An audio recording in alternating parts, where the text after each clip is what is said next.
आज हामीले कृषि पेसामा आधुनिकीकरण सँगै यो हलो गोरुले भारी जोत्ने चलन हराएको छ। त्यसले गर्दाखेरि हाम्रो यो बारीमा भएको चाहिँ किट पतङ्गहरू ट्र्याक्टरको धेरै ठुलो वेटले चाहिँ दबाएर त्यसलाई चाहिँ तलै दबिएको अवस्था छ। त्यसले सकेसम्म हामीले यो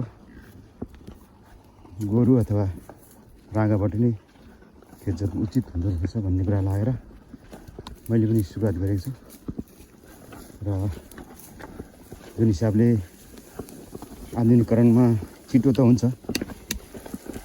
तर यसको बेफाइदा माटोको जैविकताहरू त्यहाँभित्रको सूक्ष्म जीवहरू चाहिँ मरेर जाने भए र त्यसको बचावटको लागि पनि हामीले चाहिँ केही बारीहरू सकेसम्म यसरी गोरुले अथवा राँगाले हलोद्वारा जोतेर पुनर्जीवित फेरि गराउनु नै एक किसिमको यो प्राङ्गारिक खेतीको चाहिँ अवधारणा पनि हो कि जस्तो लाग्छ। त्यसैले गर्दाखेरि सकेसम्म हामीले यसरी जोतौँ। यो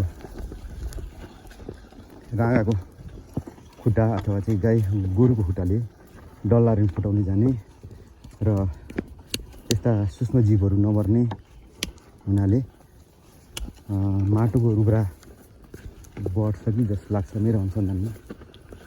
अब मेरो यो